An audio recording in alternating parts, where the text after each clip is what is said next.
We are here for sentencing today. The defendant was previously found guilty by a jury of involuntary manslaughter, count 1, vehicular assault, count 2, failure to stop after accident involving property, count 3, and tampering with evidence, count 4. A pre-sentence investigation was prepared. I've reviewed that along with submissions from the victim's family regarding restitution requests, and I also have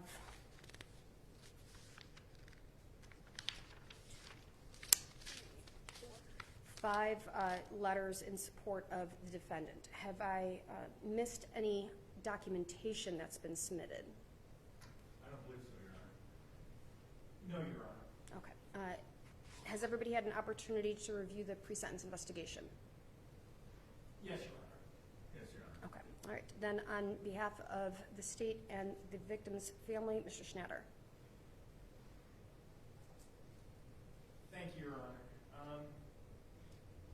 Obviously, I know the court is very aware of the factual base of this case. We presided over the trial, so I won't go into it right now, but I would like to let you know that several members of Ms. Yarborough's family are here. Most importantly, Andre Wilson and Tyrone Wilson, who are her sons, and I believe both of them, with the court's permission, would like an opportunity to address the court. Okay. Tyrone Wilson.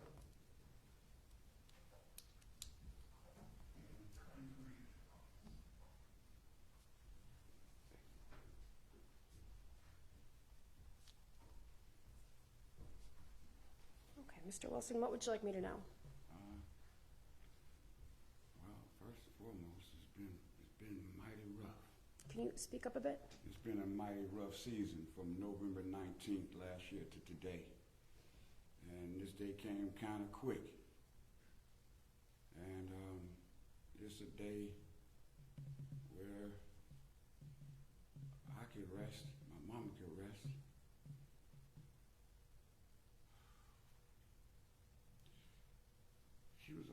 She didn't even be here 30 days, coming from Atlanta, where we've been living in for several years. It's one of our other homes. And I thought I was going to be able to spend time with her. I come home first from being in other states and stuff in Atlanta most of the years, and I finally come back home and talked to her, and she decided to come back home. My great aunt called her while she was on the highway and didn't even know she was on the highway coming home. And she said, "April, you coming home?"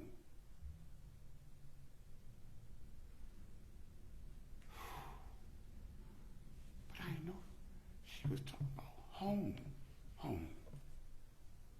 Because the one that called her left here in the same week. 3 of my matriarchs left in 5 days. My grandpa's sister Ruby, then my mom, and then my other auntie Bertha. All in 5 days. It's been rough. I might walk around like a Superman, not sure, but today, it's kind of hard. Because the reality sits in real tough right now. Sits in real tough right now. One last moment that she had with me was so funny, and so she told me, she sent me a text message. Now that marijuana is legal in the town, she said, "Would you bring one of your old mama's, one of them silly cigarettes over here?" I said, "Absolutely." I was laughing inside. Went all the way to her, got that. The last word she said to me, "It was so pretty, and I enjoyed it for 6 hours." That was the last words. And we still got a recording of her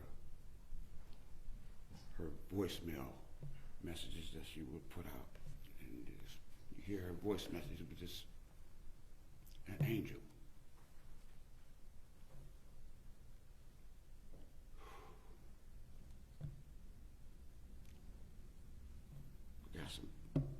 I can heal from this day now. Like I said, it came around real quick. This is the first time I broke down since then. Mr. Wilson, thank you for being here. I'm sorry for your losses, and thank you for your statement. Thank you.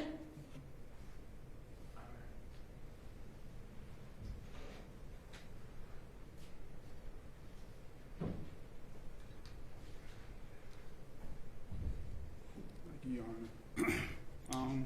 Sir, what's your name? Andre Wilson. Andre Wilson? Yes, ma'am. Okay. Well, Mr. Wilson, if you're going to be reading something, I'm just going to ask that you go slowly and clearly. Yeah, Go ahead. I can just say that the death of my mother have totally left a void that can't be healed.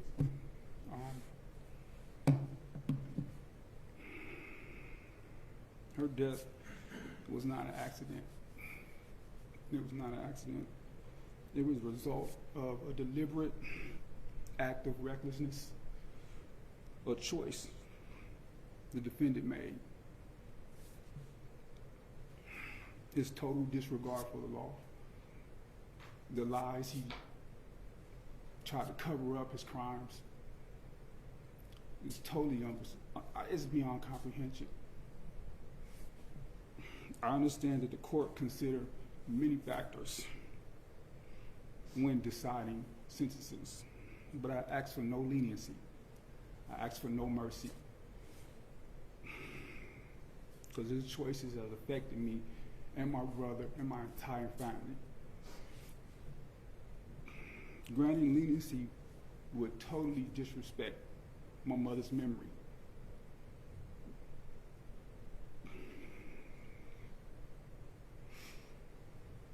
Excuse me. How old was your mother at the time? 69. 69. She had just moved here. We all were in Atlanta. We are originally from Cleveland. She moved back. My brother moved back. My brother moved back. She moved back.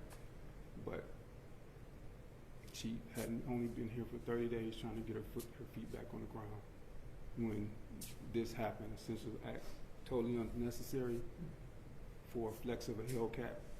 It's not necessary. I understand. I have one of those cars. I understand the allure of it, but there's a time and a place for everything. And the defendant should be old enough to know where that place is. He's not 20.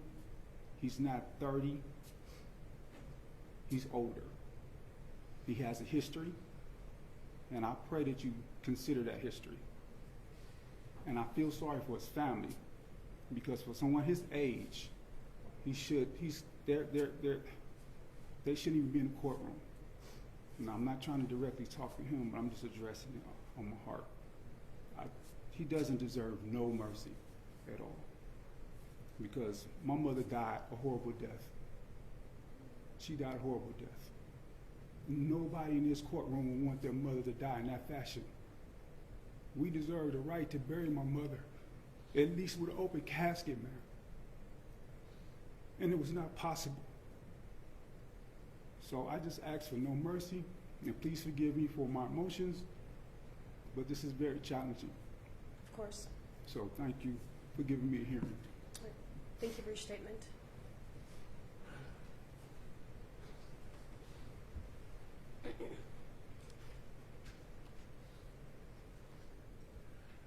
Your Honor, like I said, I know you're very, very familiar with the facts of this case, and I think you got a true sense from both of Andre and Tyrone Wilson how much the loss of their mother has affected them.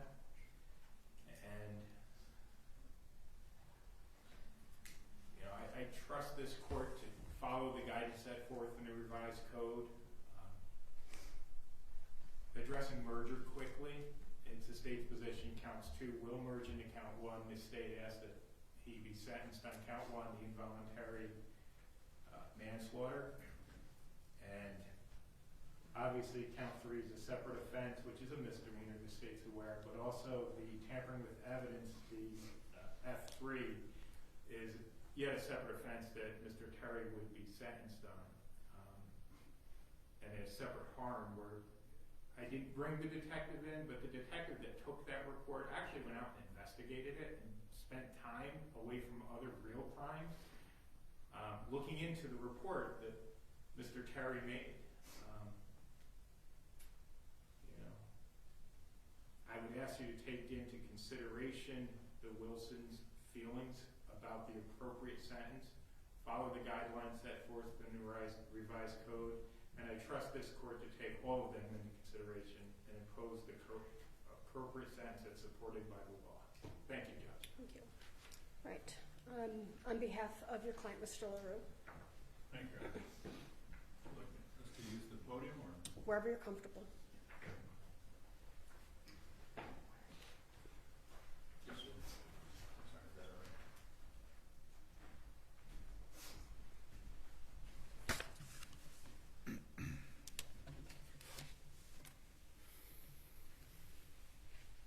Your Honor, we also respect the fact that the court has heard and was here for all of the relevant taking of testimony, as well as other discussions that included other information that would be relevant to this process.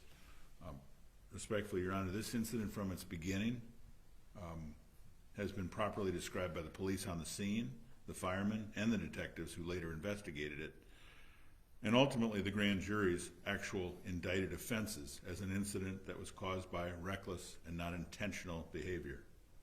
Indeed, the lead detective, Detective Moten, described this incident more than once as an accident. Obviously one with horrific consequences for the deceased and her family that you just heard spoken from, but also one that caused trauma for others on the scene as well. At the time, challenges for fire and law enforcement, and now for those associated with Mr. Terry's family. All of this from an accident, an unintentional crash that no one would wish on their worst enemy. While Mr. Terry defended himself at trial and intends to continue to defend himself as he was not the driver, that does not mean he doesn't appreciate the tragedy that occurred here and the fact that he made that tragedy far worse by not staying on scene and then panicking and attempting to cover up his part in what he believed at that time was only a property damage issue. By the time Mr. Terry was aware of the loss of Ms. Yarbrough's life, he'd already made a police report he could not take back. And so while he was offered a chance to get it right with law enforcement, some days later, Mr. Terry still didn't appreciate the importance of his words and blindly stuck to his story until he was indicted. But Judge, here's where it has changed, and changed then. Throughout plea negotiations, we attempted to resolve this case on the basis of accepting guilt to the offenses of tampering with evidence and of fleeing the scene of the accident, Mr. Terry knowing himself to be guilty of those crimes. Given that Mr. Terry maintains his innocence regarding his not being behind the wheel that evening, he could not agree to more than that. While we accept that the jury has reached a verdict contrary to this truth of his, Mr. Terry is completely remorseful for having played a part in exacerbating the pain that inevitably resulted from such a terrible crash and the damage left behind. Having been part of such a loss to so many is something Mr. Terry must live with the rest of his life. But we ask this court to recognize that this was a conviction for a reckless act for which Mr. Terry takes full responsibility for having fled from and for having lied about to police, merely thinking it was an issue of property damage and not of the loss of a life. As a consequence, we ask for a sentence for Mr. Christopher Terry on count 4 of the maximum 3 years for tampering with evidence, with the maximum on count 3 of 6 months for fleeing the scene of the accident, to be run concurrently with count 4, as I believe is required given the fact that it's a misdemeanor, and that Mr. Terry be sentenced to a minimal term of 3 to 5 years for involuntary manslaughter on count 1, and the maximum term on count 2 of 18 months for the vehicular assault to be merged with count 2. Such a sentence, Your Honor, we believe would protect the public against future crime by Mr. Terry, who will punish him for years, along with the 18 to 36-month additional federal parole violation time that he will be serving at a point later in time to be determined by the Federal Parole Board. And will promote the effective rehabilitation of Mr. Terry using the minimum sanctions the court determines accomplish those purposes without imposing an unnecessary burden on the state or local government resources, pursuant to the overriding purposes of sentencing under the Ohio Revised Code, Section 292911. To achieve those purposes, this honorable court should consider the need for the incapacitation of Mr. Terry, deterring Mr. Terry and others from future crime, rehabilitating Mr. Terry, and making restitution to the victims of the offenses, as we've spoken about earlier today, the public, or both. Judge, plainly put, Your Honor, Mr. Terry, when it really mattered, stepped up, had me admit in front of this jury to 2 of the 4 offenses that he was in fact outright directly guilty of. The fact is, we understand that the jury verdict was otherwise when it came to who they determined ultimately after deliberations was behind the wheel. Respectfully, even with that, that was an act of recklessness, not an act intended to cause the death of anyone or the harm to anyone specifically.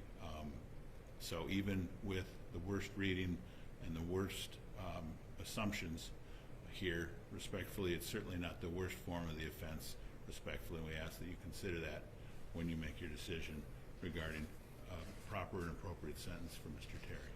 Thank you. Mr. Terry, what would you like to say?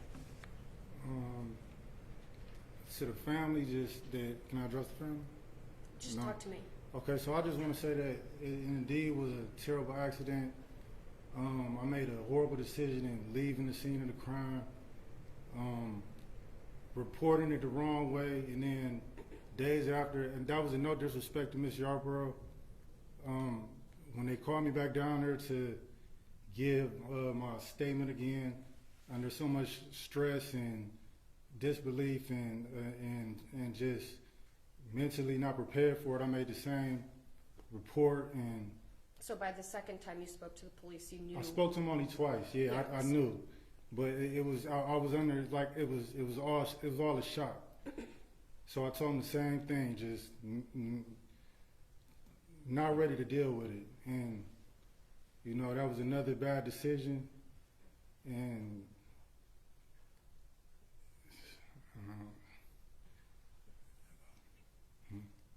I just hope that they could find peace in knowing that somebody now is being held responsible. Mr. Terry, so it was a 2019 Dodge Challenger.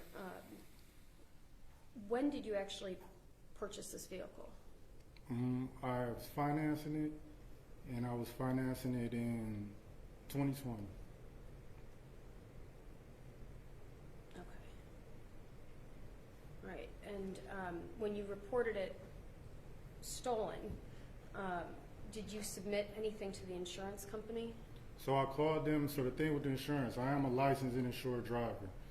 They said because it would be like if I was to drive your car, I'd be insured. But because that car is in my name, that was my car, and it didn't have its own policy, that they would not cover it. So you submitted it I had to two the- vehicles, yeah. You had 2 vehicles? I had 2 vehicles. What was your other vehicle? 2018 Nissan Altima. 2000 what? 2018 Nissan Altima. Did you get it in 2018? No, When did you purchase it? I got that. That was financed too. I want to say in 15. Wait, you said it's a 2018. How could you finance it in 15? No. It was. I'm trying to think. When did I get that car? It was maybe it was 20. The car was I don't know what it was. It was whatever it was. It was like 3 years older than whatever year it was that I got it. When did you get it? I want to say I got it in. I don't know if the car is a 15. I might have got it in 18. I might be saying it backwards. 2018. Yeah, I might be saying it backwards. And did you finance that car as well? Or did Yeah, you that was purchase it financed. outright? No, it's financed. What was your monthly on that? Like $183 or something like that. And then by 2020, also, you had gotten a second car. Yeah. The only reason why I asked that is because I was looking at your criminal record, and you know, your old drug case, there was a mandatory fine that was issued. It was initially incorrect. It was $10,000, and it was corrected later to be $5,000. But you filed a affidavit of indigency in 2018, saying that you were indigent and could not afford the fine, yet you seem to be able to afford 2 cars. So that's concerning. The other thing that, you know, I reviewed the pre-sentence investigation, and you have, I mean,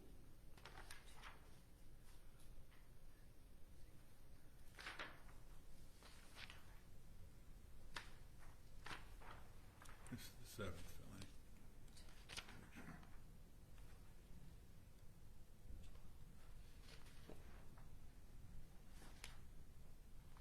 at least, I think 13 prior convictions, okay? And, you know, one of them, there's a history of drugs, guns, liquor in a motor vehicle back in 2002, lots of drug trafficking, federal drug trafficking, which you are on release from the federal government, from the federal court system at the time of this offense.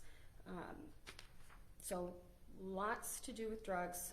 Then you had 2019, driving under the influence that was amended to a reckless operation, which you pled guilty to. Then after that, you had another case in 2021 in which you were sentenced in 2022, another drug case with guns again, and all at the same time that you were on supervision to the federal court, and so you had to go back and I believe that you were given additional time.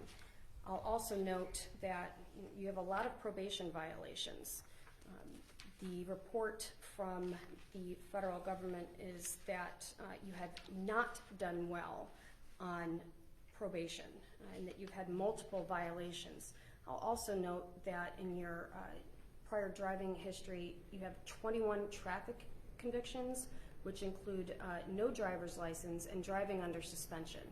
So you know, you have a history of flouting the law as in regards to driving, right? And having no deference for the other people on the road and how you take responsibility for such a responsibility of driving a vehicle, which is a deadly weapon here. A vehicle such as this, such as any vehicle, can, and if operated in the manner that you operated it, and we're talking about an excess of 100 miles per hour in a residential street. And I have to say, just a review of the evidence, it is, first of all, your statement that we all saw regarding your story about your car being carjacked is wholly unbelievable. So again, the jury found its way in determining that you were not credible. Mostly, I would add that the DNA evidence in this case was as common sense as it gets in regards to where it was found and whose was found where, and particularly the manner in which it was transferred to the airbags, and also the manner in which you would have to have exit the vehicle. So in my mind, this is as common sense as it gets that you were the driver in this case. And the jury obviously found the same. I find it incomprehensible that somebody could even reach those types of speeds in a residential neighborhood, and it makes absolute sense why one would then lose control of a vehicle in such a space. So having considered the purposes and principles of sentencing, I'm finding that you are not amenable to a community control sanction. You have not done well in the past on community control sanctions. You are on release from the federal courts and from the federal prison system at this time, and you have a history of noncompliance with the law, including traffic laws and driver's license laws. So I am going to sentence you in this case on count 4, the felony of the 3rd degree, 36 months in prison, and I have to determine a sentence on count 1, which is involuntary manslaughter. And what we do when we look at involuntary manslaughter, we look at, in all cases, the nature of the offense, the purposes and principles of sentencing, recidivism rate. We look at all of the factors, and I have to determine, is this the most serious form of the offense, or what is the manner of this offense? And count 2 merges into, but the manner of this was one of the most, if not the most, reckless operation of a vehicle, complete disregard for any human life. We're talking about a residential neighborhood in the middle of the day when there could be children outside playing, crossing the street. It is as reckless as it gets to drive a vehicle over 100 miles per hour in a residential neighborhood. So I am finding that this is one of the more serious forms of the offense for the manner in which this involuntary manslaughter happened. So I'm going to sentence you in this case on count 1 to 6 years incarceration, and I'm going to run it consecutive to your felony of the 3rd degree. I'm finding that consecutive terms are necessary to punish you and protect the public from future crime. They are not disproportionate to the seriousness of your conduct and to the danger that you pose to the public. You're in that vehicle. I believe, the jury believes, and common sense dictates that you were driving that vehicle in a manner so reckless as it is unimaginable that you didn't kill anybody else, only to sheer luck that they weren't standing there on their tree lawn. That is just sheer luck.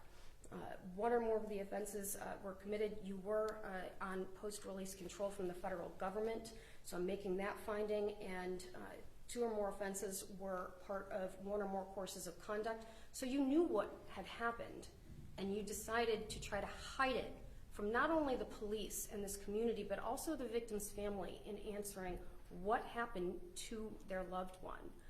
And so I am, and then as for your record, you have a criminal history that demonstrates that consecutive sentences. You have a history of alcohol, driving incidents, and then on top of it, drug. You have been trafficking drugs, having possession of drugs to the point where there's multiple convictions for this, and every single time you've been given an opportunity on probation, or most of the times, if not all, you have not demonstrated your ability to be rehabilitated in the community. So I am making those findings. I'm going to explain the indefinite sentencing here. So the Ohio Department of Corrections, you are eligible for anywhere between 5 to 15% relief from your minimum sentence. If you are not recommended for early release, there's a presumption that you'll be released after serving your minimum term. However, if you are not recommended for or denied early release, there is then again there's a presumption that you'll be released at the end of your minimum term. The Ohio Department of Corrections will hold a hearing. There's no involvement in the court and whether or not you were released through your maximum term. If you are released through your minimum term, there is a post-release control obligation here. It's a mandatory minimum of 2 years up to a maximum of 5 years in which the parole board will monitor you, and I'll explain the penalties if you violate in this instance. There may be more than one hearing in regards to whether or not you'll be maintained in prison through your maximum term. You can be denied early release, or release after your minimum term, or release through your maximum term if any of the following apply. You are classified at a security level 3 or higher. You are placed in extended restrictive housing at any time during the year preceding the hearing. You violated institutional rules that compromise prison security or the safety of staff or inmates, or that involved physical harm or threat of physical harm to staff or inmates, or committed a violation of law that was not prosecuted, and that those infractions or violations demonstrate a lack of rehabilitation. Your behavior while incarcerated demonstrates a continued threat to society. You did not productively participate in a majority of the rehabilitative programs and activities recommended by the DRC or did not successfully complete a reasonable number of the programs in which you participated, or upon release, you will not be residing in a halfway house, reentry center, or a licensed community residential center, and do not have any other fixed address at which to reside, essentially being homeless. So I'll calculate your jail time credit. You have, your sentence is 9 to 12 years in prison.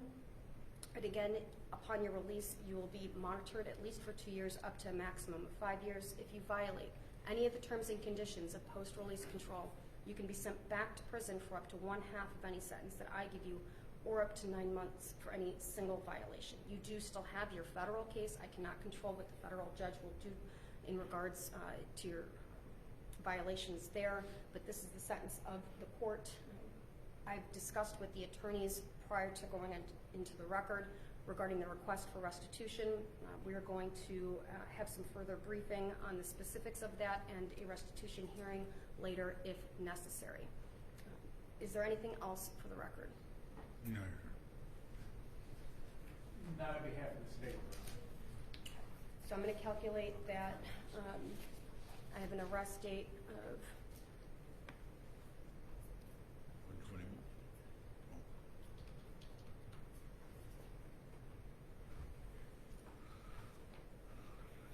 was 11/8/24. Yes, there's just the 1 day there, and then I think 121 till the present. Does that sound right? Yes, 121. It's 42 days jail time credit. Thank you, Your Honor. All right. Thank you, Judge. Thank you. Thank you for doing it. Thank you. This hearing is concluded.